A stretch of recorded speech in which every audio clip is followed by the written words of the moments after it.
Aku ditampar mertua saat hamil tua karena tak sengaja tumpahkan air di bajunya.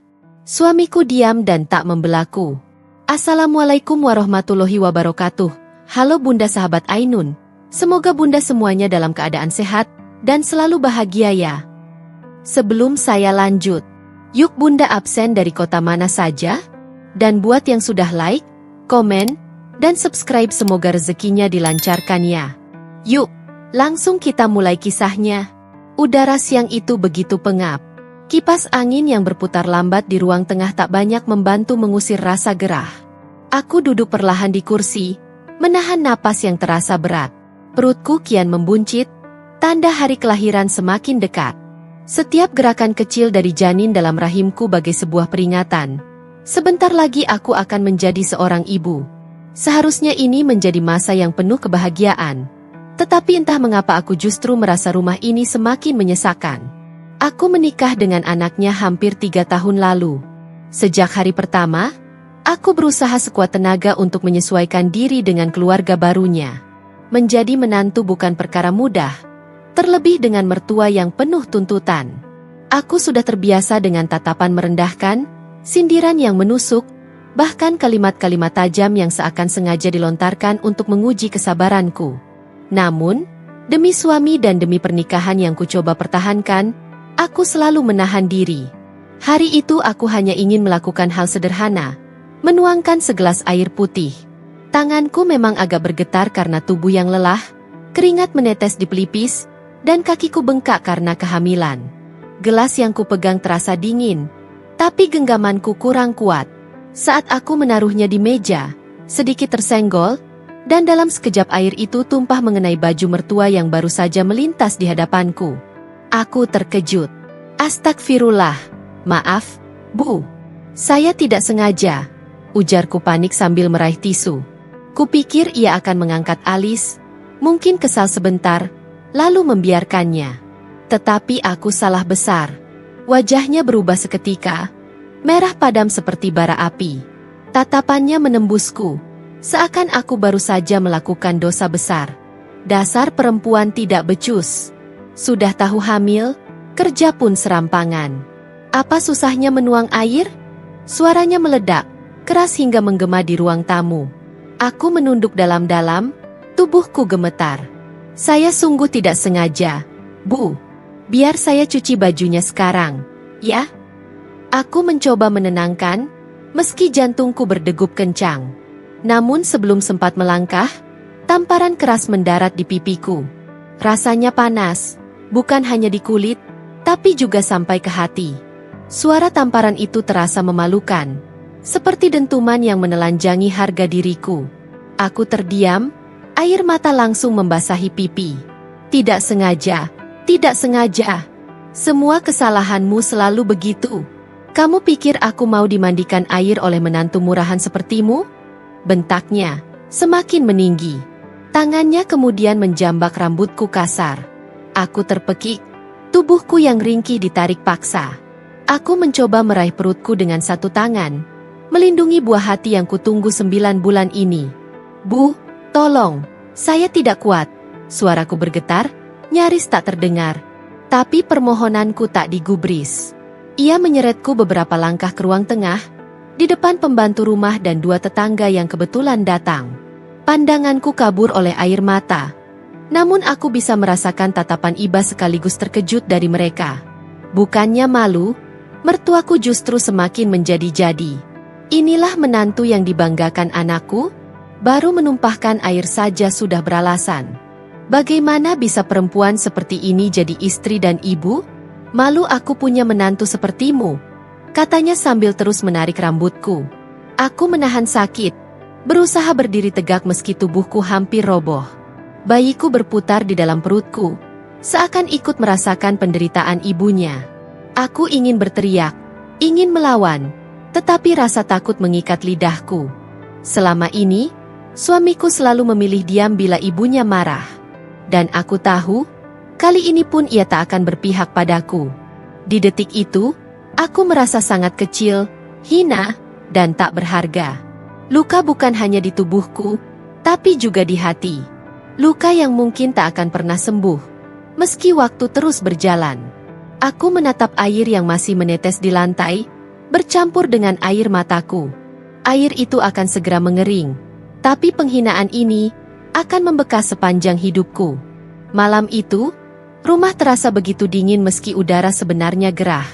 Aku duduk di tepi ranjang, menatap kosong ke arah pintu kamar. Rambutku masih terasa sakit akibat jambakan, pipiku perih akibat tamparan, tapi yang lebih menyiksa adalah rasa sesak di dada. Bayiku bergerak pelan, seakan tahu ibunya sedang menangis dalam diam. Pintu kamar berderit. Suamiku masuk dengan langkah lelah setelah seharian bekerja. Sejenak aku berharap ia akan menatapku, melihat luka di wajahku, dan menanyakan apa yang terjadi. Hatiku berdoa lirih. Semoga malam ini ada keajaiban. Semoga ia bisa menjadi pelindung yang selalu kudambakan. "Mas," panggilku lirih. Suara tercekat di tenggorokan. Ia menoleh sebentar, lalu duduk di kursi tanpa bicara. Pandangannya kosong, seakan ada dinding tak kasat mata di antara kami. Aku memberanikan diri mendekat, meski tubuhku masih gemetar. "Tadi, Ibu," dia menjambak rambutku, menamparku. "Mas, aku tidak sengaja menumpahkan air. Aku benar-benar tidak bermaksud. Tolonglah, Mas, katakan pada Ibu kalau aku tidak salah." Aku menatapnya penuh harap. Namun, yang kutemukan hanya wajah kaku tanpa ekspresi. Matanya tidak memancarkan keberpihakan, hanya kelelahan bercampur keraguan. "Aku sudah dengar," jawabnya singkat. Hatiku serasa diremas. "Dan, Mas tidak akan berkata apa-apa?" Tanyaku pelan, nyaris tak terdengar. Ia menghela napas panjang. "Kamu tahu kan, Ibu memang begitu orangnya. Jangan terlalu dibesar-besarkan. Lagian, kalau kamu lebih hati-hati, semua ini tidak akan terjadi." Kalimat itu menghantamku lebih keras daripada tamparan mertuaku. Aku tercekat, air mata menetes tanpa bisa kutahan. Harapanku hancur seketika. Aku ingin suamiku berdiri di sampingku, menjadi benteng saat aku dihina, tetapi justru dia menambahkan luka baru dengan kata-katanya. "Jadi, aku yang salah?" Suaraku pecah. "Aku tidak bilang begitu," ia cepat menimpali, tapi nada suaranya justru terdengar menyalahkan. "Aku hanya minta kamu lebih berhati-hati. Ibu sudah tua, kamu tahu kan, dia tidak bisa menerima hal-hal kecil seperti itu." Aku terdiam, hatiku semakin runtuh. Seakan semua penderitaan yang kualami hanya kesalahanku sendiri.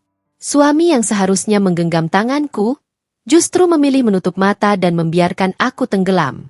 Aku menunduk, memeluk perutku. Bayiku adalah satu-satunya alasan aku bertahan. "Mas, aku hamil tua.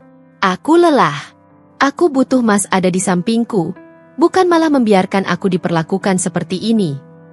Ia hanya mengusap wajahnya, menghela napas, lalu berdiri. "Aku tidak mau ribut malam ini.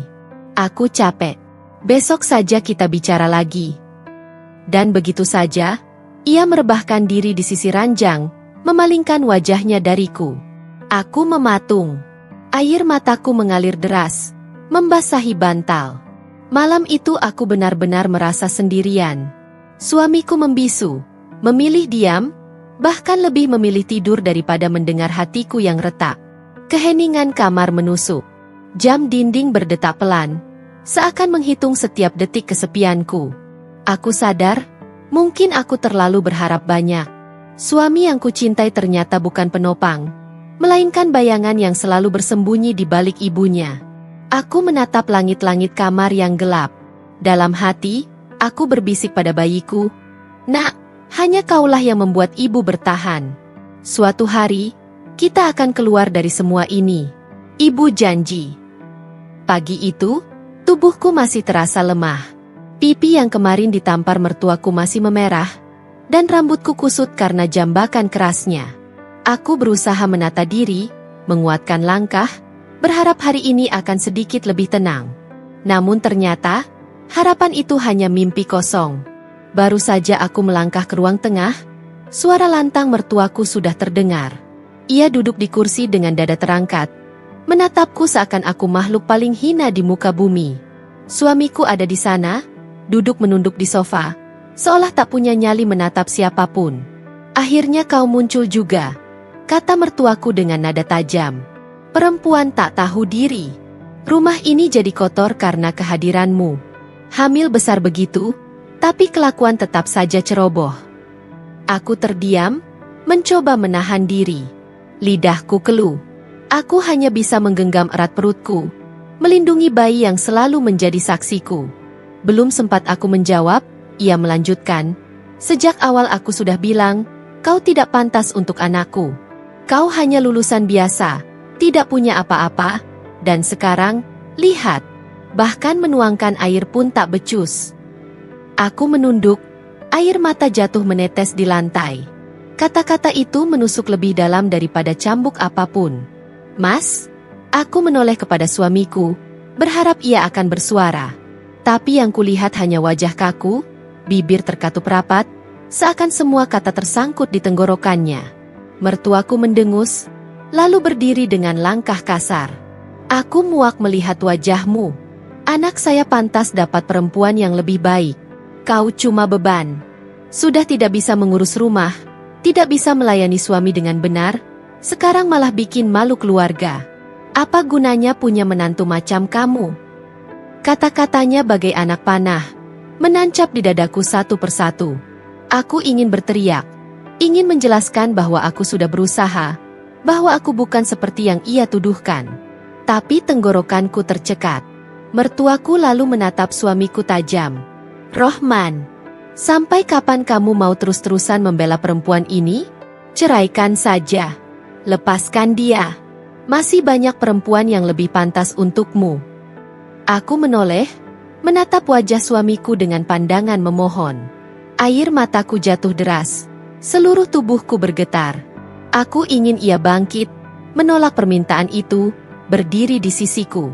Tapi ia hanya diam. Tidak ada kata yang keluar, tidak ada pembelaan. Ia menunduk lebih dalam, seperti seorang anak kecil yang dimarahi gurunya.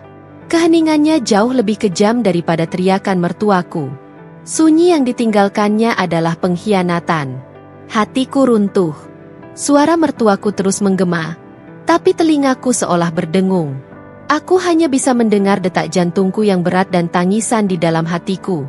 Aku ingin berkata, aku ini istrimu. Aku ini ibu dari anakmu.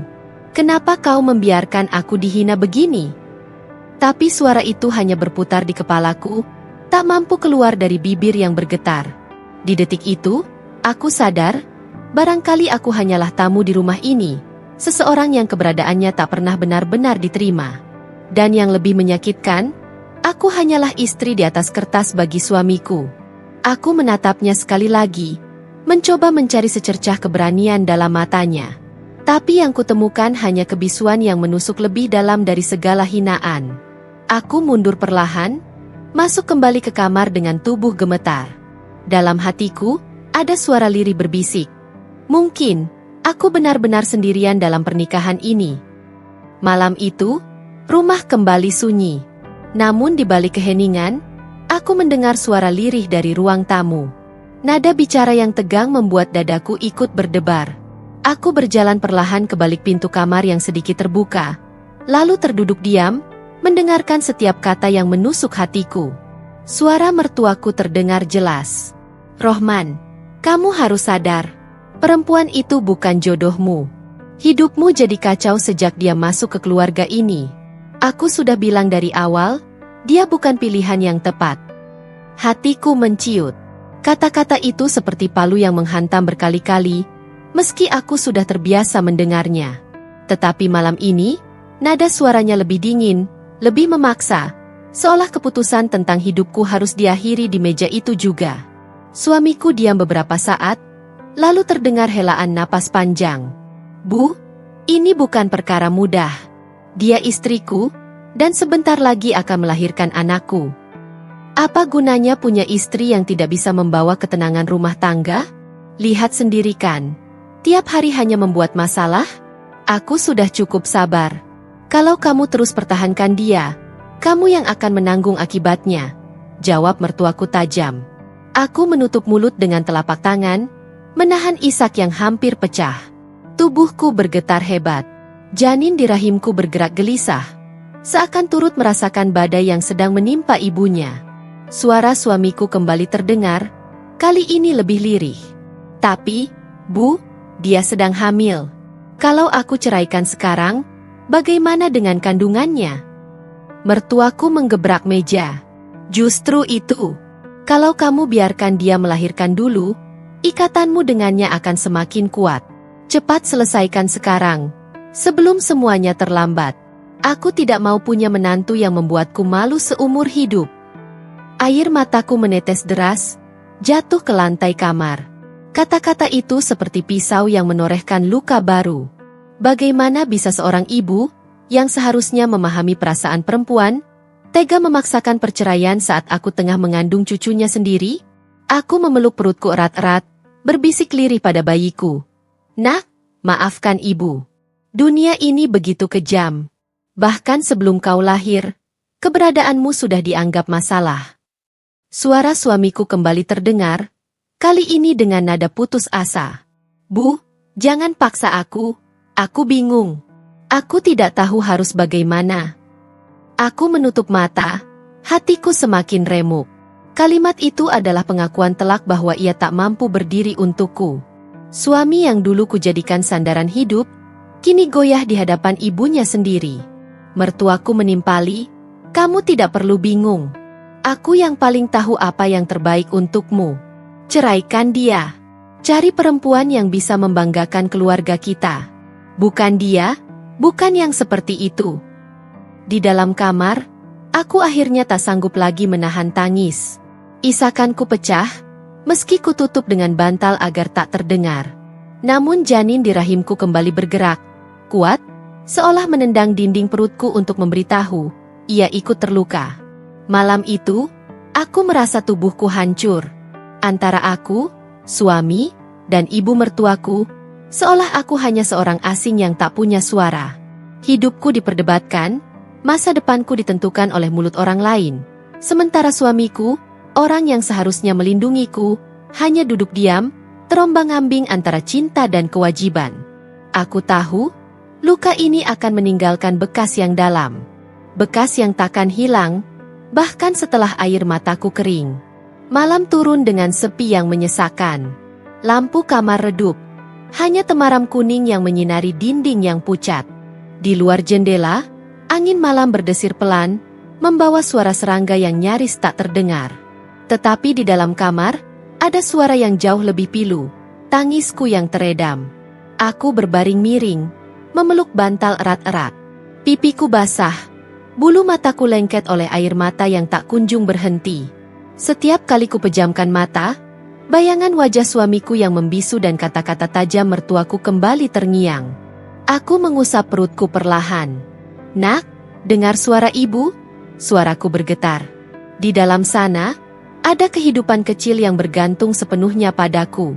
Kehidupan yang tak tahu apa-apa, tapi sudah menjadi saksi luka ibunya. Janin kecilku menendang pelan, seakan memberi isyarat bahwa ia mendengarku. Sentuhan itu membuat tangisku pecah lebih deras. Kau tahu, nak, ibu ingin sekali melindungimu. Ibu ingin kau lahir di dunia ini dengan bahagia, bukan dalam suasana penuh kebencian. Aku menarik napas panjang, meski dada terasa sesak. Mereka ingin aku pergi. Mereka ingin aku diceraikan. Tapi ibu janji, apapun yang terjadi, kau tidak akan sendirian. Ibu akan berjuang. Mungkin tanpa ayahmu, mungkin tanpa keluarga ini, tapi kau akan tetap punya ibu yang kuat. Air mataku jatuh, menetes di kulit perut yang tegang. Aku mengusapnya lembut, membelai dengan penuh kasih. Seakan setiap tetes air mata bisa berubah menjadi doa.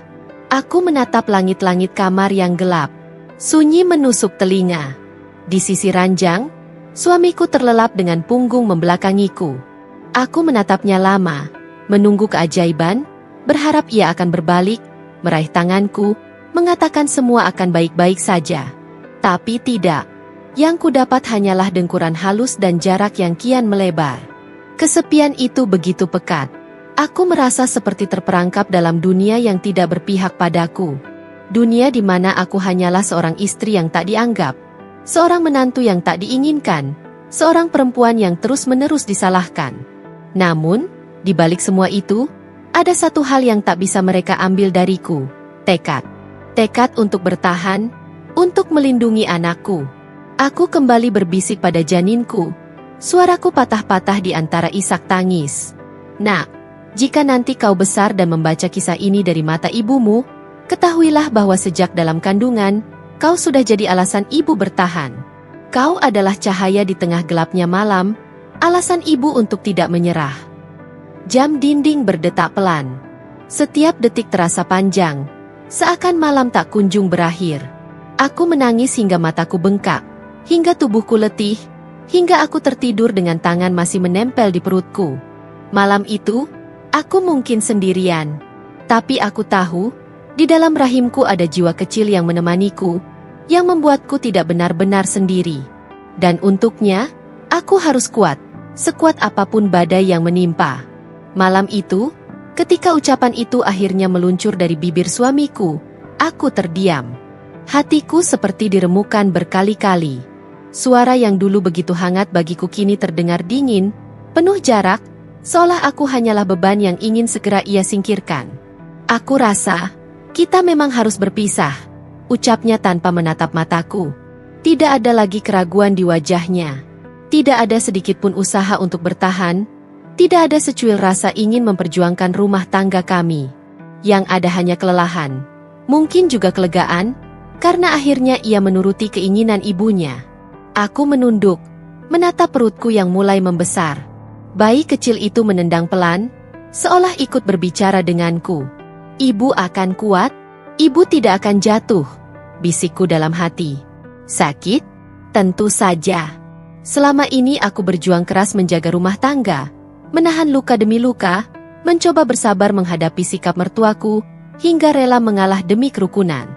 Namun ternyata, semua itu sia-sia. Yang kupilih sebagai pendamping hidup ternyata lebih memilih diam, tunduk pada tekanan, dan melepas genggamanku. Air mataku jatuh, tapi bukan lagi karena ingin menahannya. Kali ini, air mata itu keluar sebagai tanda aku merelakan. Ada perasaan hancur, tapi juga ada kelegaan samar. Aku tak perlu lagi dipaksa kuat dalam rumah yang terus menorehkan luka. Kalau itu keputusanmu, aku tidak akan menahan lagi, kataku pelan, dengan suara yang nyaris tak terdengar. Ia menoleh sekilas, mungkin terkejut karena aku tidak lagi memohon. Namun aku bisa melihat jelas, matanya kosong, tidak ada cinta, tidak ada rasa bersalah, hanya keterikatan yang sudah lama mati. Malam itu, aku tidur sendirian. Ia memilih di ruang tamu, atau mungkin memang sengaja menjaga jarak. Di antara isak tangisku yang tertahan, aku merasakan ada bagian dari diriku yang mati. Bagian yang dulu selalu berharap rumah tangga ini bisa diselamatkan. Aku memeluk perutku lebih erat. Nak, kita akan baik-baik saja. Mungkin tanpa ayahmu, tapi ibu berjanji tidak akan membiarkanmu kekurangan kasih sayang. Ucapku dengan suara bergetar. Keputusan itu berat. Lebih berat daripada apapun yang pernah kulalui. Namun di balik kepedihan itu, ada secercah cahaya. Aku tak perlu lagi hidup dalam bayang-bayang hinaan dan penindasan. Meski jalanku ke depan akan penuh tantangan, aku tahu satu hal, aku akhirnya bebas untuk membangun hidupku kembali, meski harus memulainya dari puing-puing yang tersisa. Malam itu hujan turun deras. Seakan langit ikut merasakan kegelisahan yang memenuhi dadaku. Kontraksi datang semakin sering, perutku terasa seperti diremas-remas tanpa henti. Aku menggenggam sprei dengan erat, keringat dingin bercucuran di pelipis.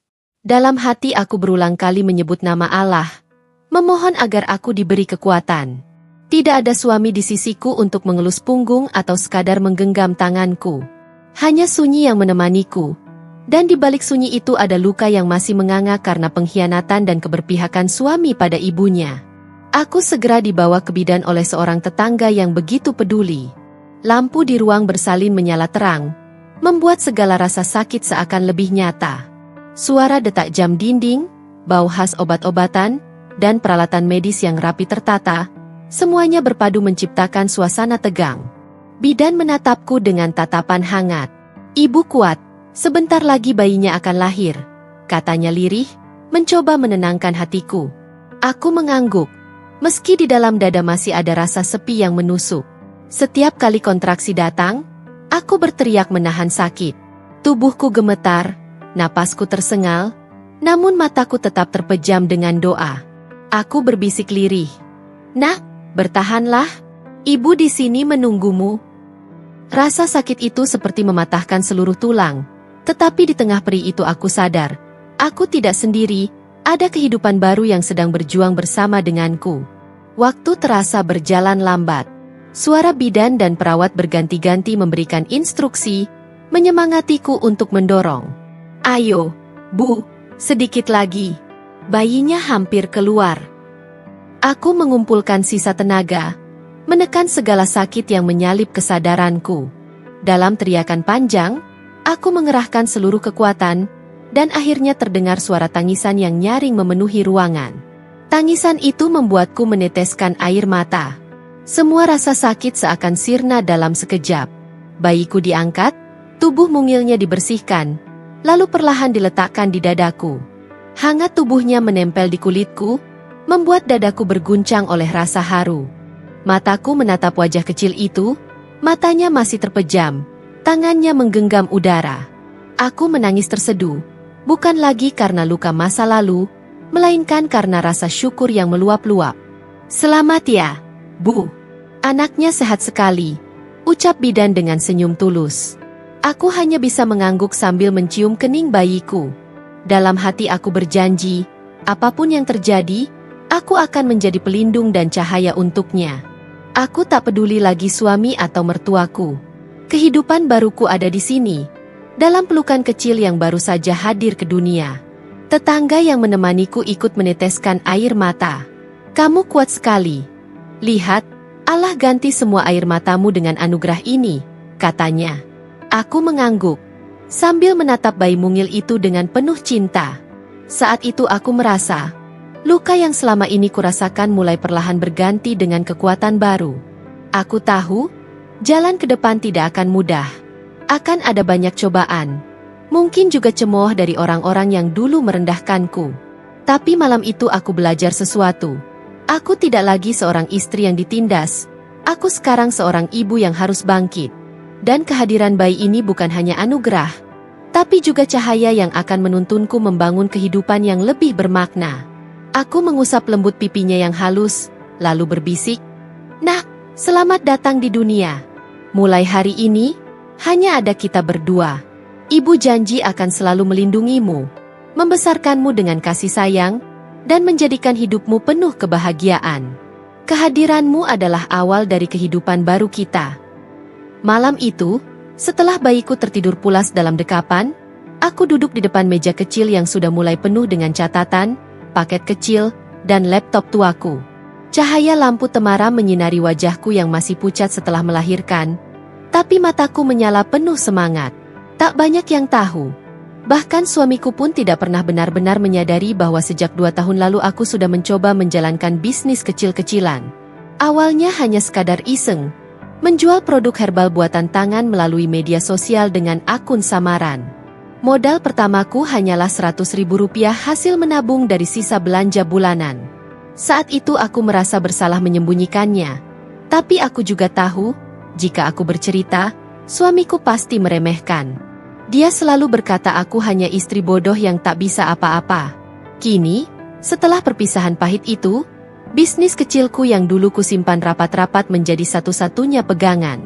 Aku membuka kembali catatan penjualan, memeriksa pesanan yang masuk, dan mulai mengemas barang-barang yang harus segera kukirim besok. Jemariku sibuk membungkus paket, sementara hatiku dipenuhi rasa hangat. Untuk pertama kalinya aku merasa benar-benar berdaya. Hari-hariku berubah drastis. Pagi-pagi aku sibuk mengurus bayiku, menyusui, memandikan, lalu menidurkannya. Begitu ia terlelap, aku bergegas membuka laptop, membalas pesan pelanggan, menyiapkan stok barang, hingga mencari pemasok baru. Kadang tubuhku lelah, tapi semangatku lebih kuat dari kelelahan itu. Aku tahu, hidupku kini bukan hanya tentang bertahan, tapi juga membuktikan bahwa aku bisa berdiri di atas kakiku sendiri. Tak jarang aku bekerja sambil menggendong bayiku. Tangan kiriku menopang tubuh mungilnya, sementara tangan kananku mengetik di keyboard. Ada kalanya aku harus menahan kantuk luar biasa karena begadang semalaman. Tapi ketika melihat notifikasi pembayaran masuk, senyumku mengembang. Rasanya setiap rupiah yang kudapat adalah kemenangan kecil. Bukan hanya melawan keadaan, tapi juga melawan hinaan mertua dan suamiku dulu. Aku mulai berpikir lebih jauh. Jika dulu hanya menjual herbal dan produk kecantikan sederhana, kini aku mencoba merambah ke fashion muslimah. Aku mendesain sendiri jilbab dan gamis sederhana dengan kain yang kubeli dari pasar grosir. Aku belajar menjahit dari video daring, lalu menyewa jasa penjahit lokal untuk memproduksi lebih banyak. Awalnya hanya 10 potong, lalu berkembang menjadi 20, hingga kini aku berani memesan 50 potong sekaligus. Bismillah, semoga ini jalan rezekiku, bisikku setiap kali mengirimkan pesanan besar. Ada rasa takut? Tentu saja. Tak sedikit orang yang memandang sebelah mata karena statusku janda. Beberapa tetangga mulai berbisik, mengira aku mendapat uang dari laki-laki lain. Mereka tidak tahu bahwa setiap rupiah lahir dari keringatku sendiri, dari kerja keras di malam hari saat orang lain sudah terlelap. Aku juga sempat bimbang, apakah aku mampu membesarkan anakku sekaligus membangun usaha. Tapi setiap kali rasa ragu muncul, aku kembali menatap wajah polos bayiku. Matanya yang jernih seolah menguatkanku. Aku tidak boleh menyerah. Lama-kelamaan, bisnis ini tak lagi sekadar untuk bertahan hidup. Ia menjadi bagian dari diriku, semacam penyembuh luka.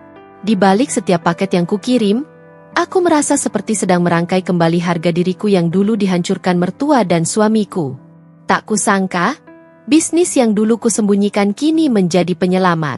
Saat suamiku menceraikan aku, dia yakin aku akan datang menangis meminta nafkah. Tapi justru sebaliknya, aku bisa membuktikan bahwa aku sanggup menghidupi anakku tanpa sepeser pun dari dia.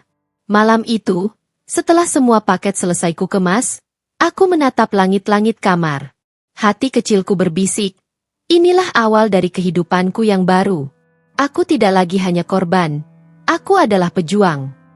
Dan tanpa kusadari, dari bisnis kecil inilah jalan panjang kesuksesanku mulai terbuka. Malam itu, seperti malam-malam sebelumnya, rumah kecilku dipenuhi suara tangis bayi yang belum mengenal arti waktu. Bayiku menangis keras, tubuh mungilnya menggeliat, mencari pelukan yang menenangkan. Aku segera berlari kecil dari meja kerja sederhana tempat laptopku terbuka. Layar masih menampilkan daftar pesanan pelanggan yang menunggu balasan. Aku angkat bayiku, mendekapkannya di dada, mengayun perlahan sambil berbisik doa-doa yang dulu sering kubaca ketika masih mengandung. "Tenang sayang, ibu ada di sini," ucapku pelan dengan suara bergetar. Aku baru saja selesai mengemas beberapa paket pesanan. Tanganku masih bau kardus dan lakban. Rambutku berantakan, keringat membasahi punggung meski jam sudah lewat tengah malam. Aku tahu tubuhku sangat lelah, tapi aku tak punya pilihan. Bisnis kecilku adalah satu-satunya cara untuk bertahan, dan bayiku adalah alasanku untuk terus hidup. Kadang, rasa kantuk menyerang begitu dahsyat. Saat bayiku tertidur, aku kembali duduk di depan laptop, membuka catatan keuangan, menuliskan setiap pemasukan dan pengeluaran sekecil apapun. Aku takut lengah. Takut jika uang hasil kerja keras ini tak cukup untuk susu, popok, dan kebutuhan sehari-hari. Mataku terasa berat. Tapi begitu aku menyandarkan kepala sebentar, tangis bayi kembali pecah. Seolah dunia sengaja mengujiku tanpa henti. Ada malam-malam ketika aku merasa sangat rapuh. Aku duduk di lantai sambil menggendong bayiku, menatap kosong ke arah dinding. Air mataku jatuh tanpa bisa kutahan. Aku ingin seseorang menepuk bahuku, berkata bahwa aku tidak sendiri. Tapi kenyataannya, hanya ada aku dan anakku. Suamiku, yang seharusnya ada di sini, lebih memilih berdiri di sisi ibunya, meninggalkanku di saat terberat. Namun setiap kali rasa sakit itu menyerang, aku selalu menoleh ke wajah kecil yang terlelap di pelukanku. Napasnya teratur, wajahnya damai, seolah menjadi jawaban atas segala pertanyaan dan luka. Saat itu juga, aku menghapus air mata dengan ujung kerudungku. Aku harus kuat. Aku tidak boleh kalah. Aku adalah ibu sekaligus ayah baginya. Malam-malam penuh lelah itu juga memberiku banyak pelajaran. Aku belajar mengatur waktu dengan disiplin. Aku menyiapkan stok barang di siang hari ketika bayi tidur, membalas pesan pelanggan saat ia tenang, dan mengemas pesanan di malam hari meski mataku hampir terpejam. Kadang aku bekerja sambil menggendong, kadang sambil menyusui. Bahkan pernah sekali aku ketiduran dengan laptop masih terbuka dan tanganku tetap di atas keyboard. Aku juga belajar menerima bahwa hidup tidak akan pernah sama lagi. Jika dulu aku bisa tertawa di meja makan bersama suami, kini aku makan terburu-buru di dapur, sendirian, kadang sambil berdiri karena bayiku menangis minta digendong. Jika dulu aku punya seseorang yang menemaniku bercerita sebelum tidur, kini hanya ada suara detik jam dinding yang menemaniku terjaga hingga larut. Tapi di balik semua kelelahan itu, ada secercah rasa bangga. Setiap kali aku berhasil menyelesaikan puluhan pesanan, setiap kali pelanggan mengucapkan terima kasih, aku merasa seperti sedang memenangkan pertempuran kecil. Setiap malam yang berat membentukku menjadi wanita baru, lebih kuat, lebih tangguh, lebih tegar. Dan aku selalu percaya, malam-malam penuh lelah ini bukan untuk selamanya. Akan tiba waktunya aku memandang ke belakang dan tersenyum. Karena semua jerih payah ini akan menjadi fondasi bagi masa depan anakku. Hari-hari penuh kerja keras akhirnya mulai menunjukkan hasil. Bisnis kecilku yang dulu hanya sebatas jualan online dari rumah kontrakan sederhana, kini tumbuh menjadi sesuatu yang bahkan tak pernah kubayangkan sebelumnya. Semuanya bermula dari satu pesanan, satu pelanggan, hingga akhirnya berkembang menjadi ratusan pesanan per hari. Aku masih ingat jelas bagaimana dulu aku harus bangun malam hanya untuk membungkus barang, menulis alamat satu persatu di kertas kecil, lalu berangkat ke agen ekspedisi dengan bayi di gendongan. Aku sering dipandang sebelah mata, dianggap wanita yang hanya mencoba-coba. Tapi kini, nama perusahaanku mulai dikenal luas, bahkan masuk ke dalam daftar rekomendasi marketplace besar. Dari satu karyawan, tetangga dekat rumahku yang dulu kubayar dengan uang seadanya, sekarang aku sudah memiliki puluhan karyawan. Mereka terbagi dalam beberapa divisi: produksi, pemasaran, distribusi, hingga customer service. Rasanya aneh sekaligus membanggakan saat pertama kali aku melihat orang-orang duduk rapi di kantor, menungguku untuk memberi arahan. Aku, yang dulu dianggap tidak berharga oleh suami dan mertua, kini berdiri di depan mereka sebagai seorang pemimpin. Perjalanan ini tentu tidak semudah membalikkan telapak tangan. Ada malam-malam panjang ketika aku harus membuat keputusan besar. Pernah suatu ketika aku hampir bangkrut karena salah memilih supplier. Barang yang datang cacat, sementara pesanan sedang membludak. Aku panik, sempat menangis semalaman. Tapi aku sadar, jika aku menyerah saat itu, semua perjuangan selama ini akan sia-sia. Dengan keberanian, aku mencari solusi. Aku bernegosiasi keras dengan supplier lain, bahkan harus rela mengambil risiko utang tambahan. Alhamdulillah, masalah itu bisa teratasi, dan justru membuatku belajar bahwa bisnis bukan hanya soal keuntungan, tetapi juga soal strategi dan keberanian mengambil keputusan. Kantorku kini sudah tidak lagi di kontrakan kecil. Aku berhasil membeli sebuah ruko 3 lantai di pusat kota, yang kini menjadi kantor utama sekaligus gudang penyimpanan. Setiap kali aku menatap papan nama besar dengan logo perusahaanku terpampang di depan ruko itu, hatiku bergetar. Aku sering berdiri lama di trotoar seberang jalan hanya untuk mengagumi betapa jauh aku telah melangkah. Yang membuatku lebih bangga lagi adalah ketika para karyawan mulai menaruh kepercayaan penuh padaku. Mereka melihatku bukan hanya sebagai bos, tapi juga sebagai sosok yang memperjuangkan mereka. Aku selalu berusaha memberikan gaji yang layak, bahkan lebih, meskipun terkadang harus memotong keuntungan pribadiku. Bagiku, kesuksesan tidak ada artinya jika hanya aku yang menikmatinya. Mereka yang ikut berjuang bersamaku juga pantas merasakan hasilnya. Bisnisku pun mendapat perhatian dari kalangan pebisnis lain. Undangan seminar, pelatihan, hingga tawaran kerjasama mulai berdatangan. Ada rasa haru setiap kali aku berdiri di panggung, membagikan kisah perjuanganku di hadapan ratusan orang. Mereka kagum pada perjalanan seorang ibu tunggal yang dulunya dianggap lemah, kini mampu membuktikan bahwa dirinya bisa berdiri sejajar dengan para pengusaha besar. Namun, di balik semua itu, aku tetaplah seorang ibu. Pulang ke rumah, aku kembali menjadi perempuan sederhana yang menimang anaknya dengan penuh kasih. Tidak ada gelar direktur, tidak ada sorotan kamera, hanya ada aku dan bayiku yang tertidur pulas di pelukanku. Itulah yang membuatku kuat, itulah alasan aku terus melangkah. Hari itu, aku duduk di ruang kerjaku yang baru direnovasi. Jendela besar menghadap jalan utama, sementara dinding dipenuhi rak-rak berisi produk yang siap dikirim. Aku memandangi papan visi misi yang kutulis sendiri. Bangkit dari luka, tumbuh dengan kerja keras, dan memberi manfaat bagi sesama. Air mataku menetes, bukan karena sedih, tapi karena syukur. Aku berhasil bangkit dari nol, dari puing-puing rumah tangga yang hancur, hingga kini aku berdiri kokoh dengan bisnis yang besar. Aku tahu, ini belum akhir. Perjalanan masih panjang. Tapi satu hal yang pasti, aku tidak lagi wanita yang dipandang sebelah mata. Aku adalah diriku sendiri, seorang ibu, seorang pejuang, dan seorang pemilik perusahaan yang disegani. Ruang ballroom Hotel Bintang 5 itu dipenuhi cahaya lampu kristal yang berkilauan. Musik lembut dari gesekan biola mengalun, menciptakan suasana elegan.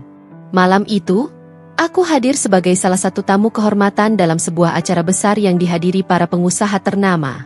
Undangan khusus dengan namaku tercetak tegas di kursi bagian depan, sesuatu yang dulu tak pernah terpikirkan akan terjadi dalam hidupku.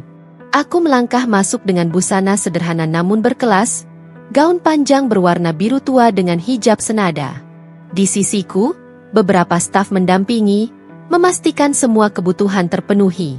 Mereka memanggilku dengan sebutan Bu Direktur, sesuatu yang dulu mungkin akan membuat mertuaku terbahak menertawakan. Kini, sebutan itu menjadi kenyataan yang tak terbantahkan. Langkahku terhenti sesaat ketika mataku menangkap sosok yang tak asing di sudut ruangan. Di sana, duduk dengan wajah yang sudah menua, adalah mertuaku. Ia mengenakan kebaya modern, namun berbeda dengan dulu yang penuh kebanggaan dan kemewahan, kini tampak jelas kesederhanaan yang dipaksakan. Kilauan perhiasan yang dulu selalu menghiasi tubuhnya kini tinggal satu kalung kecil yang sudah kusam. Darahku seolah berhenti mengalir. Aku teringat jelas semua luka yang pernah ia goreskan. Jambakan rambut saat aku hamil, tamparan di wajahku, makian di hadapan banyak orang, hingga desakan agar suamiku menceraikanku. Semua itu hadir kembali seperti film yang diputar ulang di kepalaku. Namun, saat pandangannya bertemu denganku, aku bisa melihat jelas keterkejutan di matanya. Ia menatapku dengan mulut sedikit terbuka, seakan tak percaya dengan perubahan diriku. Aku bukan lagi menantu yang dulu dianggap hina, bukan lagi perempuan yang diremehkan karena dianggap tak pantas. Aku kini berdiri sebagai pemilik perusahaan besar, setara, bahkan lebih tinggi, dari banyak tamu yang hadir malam itu. "Selamat malam, Ibu," sapaku tenang ketika akhirnya aku memilih menghampirinya. Suaraku lembut, tapi penuh wibawa. Ia terdiam beberapa detik sebelum akhirnya mencoba tersenyum. Senyum yang dipaksakan, canggung, bahkan penuh rasa malu. Kamu sekarang." Suaranya tercekat, tak sanggup melanjutkan. Aku menarik napas panjang. "Iya, Bu. Saya sekarang berdiri di sini bukan lagi sebagai menantu yang dulu selalu dipandang rendah. Dunia berputar, dan Allah menunjukkan keadilannya." Mata mertuaku mulai berkaca-kaca. Tangannya bergetar ketika meraih gelas di depannya, berusaha menutupi kegugupannya. "Saya tidak menyangka, kamu bisa sejauh ini," ucapnya lirih, seakan berbicara pada dirinya sendiri. Aku menatapnya tanpa amarah. Tidak ada lagi dendam yang mengikat hatiku. Yang ada hanya rasa lega bahwa semua yang pernah ia hina kini menjadi bukti bahwa aku mampu berdiri dengan caraku sendiri. Ketika acara dimulai, panitia memintaku naik ke atas panggung untuk memberikan sambutan. Aku melangkah ke podium, sorot lampu menyoroti wajahku. Ratusan pasang mata memandang, termasuk mata mertuaku yang tak bisa lepas dariku. Dengan suara lantang, aku berkata, "Malam ini, saya berdiri di sini bukan karena saya tak pernah jatuh, melainkan karena saya memilih untuk bangkit. Tidak ada yang lebih menyakitkan daripada diremehkan, tapi justru itu yang menguatkan saya. Saya ingin semua orang yang hadir di sini tahu, Jangan pernah meremehkan seseorang hanya karena mereka berada di bawah. Hidup bisa berbalik kapan saja. Tepuk tangan riuh menggema. Aku melihat mertuaku menunduk. Wajahnya memerah. Mungkin malu, mungkin menyesal, atau mungkin keduanya. Setelah acara selesai, ia mendekatiku dengan langkah gontai. "Nak, maafkan ibu," katanya dengan suara serak. Air mata jatuh membasahi pipinya. "Dulu ibu salah. Ibu terlalu buta dengan gengsi dan kebanggaan semu. Ibu lupa bahwa manusia tidak bisa diukur dari latar belakang atau pendidikan semata." Aku menatapnya lama. Ada bagian dalam diriku yang masih terasa perih. Tapi ada juga ketenangan yang sulit dijelaskan. Aku menjawab dengan lembut, "Bu, saya sudah memaafkan sejak lama. Hanya saja, saya memilih tidak lagi terikat dengan masa lalu. Saya hidup untuk anak saya, untuk masa depan yang lebih baik. Jika ibu menyesal, itu bukan urusan saya lagi, tapi urusan ibu dengan hati dan dengan Allah."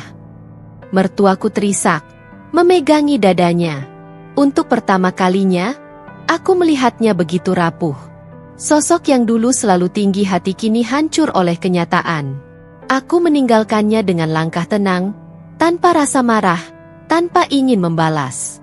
Bagiku, kemenangan terbesar bukanlah membuatnya tersungkur, melainkan mampu berdiri tegak tanpa harus menjejakkan kaki di atas penderitaan orang lain. Malam itu, aku benar-benar menyadari, aku sudah bebas. Ruang pertemuan itu hening ketika aku melangkah masuk. Semua mata tertuju padaku. Gaun sederhana berwarna pastel yang kupakai menjuntai anggun, dipadukan dengan hijab yang tertata rapi. Aku tahu, bukan penampilanku yang membuat mereka terdiam, melainkan statusku, seorang pengusaha sukses yang diundang sebagai tamu kehormatan. Dan di sudut ruangan itu, aku melihatnya. Wanita yang dulu merendahkanku habis-habisan, yang pernah menjambak dan menamparku ketika aku hamil tua hanya karena sebuah ketidaksengajaan kecil. Mertuaku. Ia duduk dengan tubuh kaku, wajahnya memucat, dan tatapan matanya bergetar saat menyadari kehadiranku. Tak ada lagi senyum angku di bibirnya. Tak ada lagi nada tinggi yang biasa ia gunakan untuk menghardik. Kini, hanya ada seorang wanita tua yang terlihat kecil dan rapuh di balik gaun mewahnya. Aku melangkah perlahan, menyalami beberapa orang penting yang menyambutku dengan penuh hormat. Suara mereka menyebut namaku berulang-ulang, memuji keberhasilanku, membicarakan betapa besar perusahaanku berkembang dalam waktu singkat. Setiap kalimat pujian itu terasa seperti tamparan tak kasat mata bagi mertuaku. Aku sengaja tidak menoleh padanya, tidak pula menyapanya. Bukannya aku tidak melihat, tapi aku sudah tidak perlu lagi memberi perhatian pada orang yang dulu menganggapku hina. Sesekali, aku menangkap gerakannya yang gelisah. Tangannya meremas kain gaunnya, seolah ingin mencari pegangan agar tidak roboh oleh rasa malu. Aku tahu, di dalam hatinya ada pergulatan besar. Barangkali ia masih tak percaya, menantu yang dulu ia usir dan hina kini berdiri sebagai sosok yang lebih tinggi darinya. Lalu sebuah momen terjadi. Panitia acara memanggil namaku untuk naik ke panggung dan memberikan sepatah kata. Aku tersenyum, melangkah dengan tenang, sementara para undangan memberi tepuk tangan meriah. Kesuksesan, ucapku lantang di atas mimbar, bukanlah tentang siapa kita berasal, melainkan tentang bagaimana kita berjuang. Tidak peduli apa kata orang, selama kita yakin dan tidak menyerah, jalan akan selalu terbuka.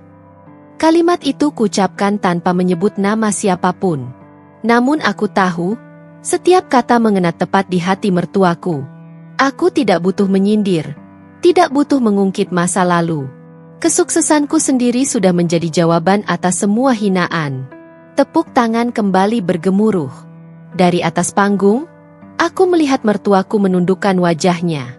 Bahunya bergetar pelan, entah karena marah, malu, atau penyesalan. Saat acara berakhir, ia mencoba menghampiriku. Aku merasakan langkahnya yang ragu, sorot matanya yang memohon. Namun sebelum ia sempat membuka mulut, aku hanya tersenyum kecil, memberi anggukan sopan, lalu melangkah pergi. Aku tidak perlu lagi mendengar permintaan maaf atau alasan apapun. Bagiku, diamku adalah balasan paling elegan. Aku telah memenangkan pertarungan ini tanpa harus mengotori tangan dengan dendam. Dan saat aku keluar dari ruangan megah itu, aku sadar, perjalanan hidupku telah membawaku pada satu titik penting. Aku bukan lagi korban, bukan lagi menantu yang diinjak-injak, melainkan seorang wanita yang berdiri tegak dengan martabat dan harga diri. Itulah balasan paling manis. Balasan tanpa kata-kata. Malam itu, aku duduk di teras rumah besar yang kini menjadi saksi perjalanan hidupku. Angin berhembus pelan, membawa aroma bunga melati dari taman yang kutanam sendiri. Di pangkuanku, anakku yang masih kecil tertidur pulas. Wajahnya begitu damai, seolah ia tidak pernah tahu betapa keras badai yang pernah kulalui demi dirinya. Aku menatap bintang di langit malam. Ingatanku melayang pada masa-masa kelam, ketika aku dihina, diseret, dipermalukan, bahkan diminta diceraikan hanya karena kesalahan kecil. Saat itu aku merasa tak berarti, seolah hidupku hanya sampah di mata mertua dan suami yang lebih memilih membela ibunya. Tapi kini, di hadapan semesta, aku berdiri sebagai bukti bahwa wanita bisa bangkit, bisa kuat, bisa lebih dari sekadar istri yang ditindas. Anakku bergerak sedikit, memelukku lebih erat. "Ibu, jangan pergi ya," katanya dalam tidurnya. Aku tersenyum. Air mataku menetes tanpa bisa kutahan. "Tidak, Nak. Ibu akan selalu ada untukmu," bisikku lembut. Hari-hariku kini bukan lagi soal membalas dendam. Aku tak lagi mencari cara untuk membuat mereka menderita. Balasan sudah nyata. Kehidupanku yang damai, bisnis yang terus berkembang, dan cintaku yang utuh pada anakku.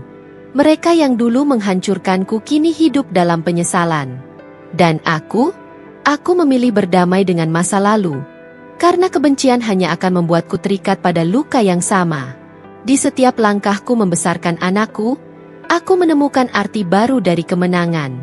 Bukan rumah besar, bukan mobil mewah, bukan pula penghormatan orang-orang yang dulu meremehkan. Kemenangan sejati adalah ketika aku mampu tersenyum melihat wajah anakku, menyadari bahwa aku berhasil menyelamatkan satu jiwa dari lingkaran kebencian dan kehancuran. Aku membayangkan masa depan. Anakku tumbuh menjadi pribadi yang kuat, bukan karena ia dimanja, tapi karena ia belajar dari kisah ibunya. Ia akan tahu bahwa hidup tak selalu adil, tapi selalu memberi kesempatan untuk bangkit. Dan ketika saatnya tiba, aku akan berdiri di sisinya, bukan sebagai korban, tapi sebagai contoh nyata bahwa cinta seorang ibu bisa mengalahkan segalanya. "Bu, suatu hari aku mau jadi orang sukses juga. Biar ibu bahagia," ucapnya suatu sore ketika kami duduk di ruang tamu. Matanya berbinar penuh semangat. Aku memeluknya erat. "Ibu sudah bahagia sekarang, Nak. Kebahagiaan ibu adalah melihat kamu tumbuh menjadi orang baik. Itu lebih dari cukup." Aku tahu perjalanan masih panjang. Akan ada rintangan, akan ada ujian. Tapi aku tidak takut. Aku sudah pernah jatuh di titik terendah. Dan dari sanalah aku belajar bagaimana cara berdiri tegak. Sekarang, aku punya alasan yang jauh lebih kuat untuk terus melangkah. Anakku. Dan malam itu, di bawah langit penuh bintang, aku akhirnya sadar. Kemenangan sejati bukan saat orang yang menyakitimu bertekuk lutut, melainkan saat kamu mampu tersenyum tanpa lagi merasa perih ketika mengingat masa lalu. Aku dan anakku, itulah hadiah terbesar dari perjalanan panjang ini. Aku menatap wajah kecilnya yang damai, lalu berbisik, "Terima kasih, Nak. Karena kamu, ibu kuat. Karena kamu, ibu menang."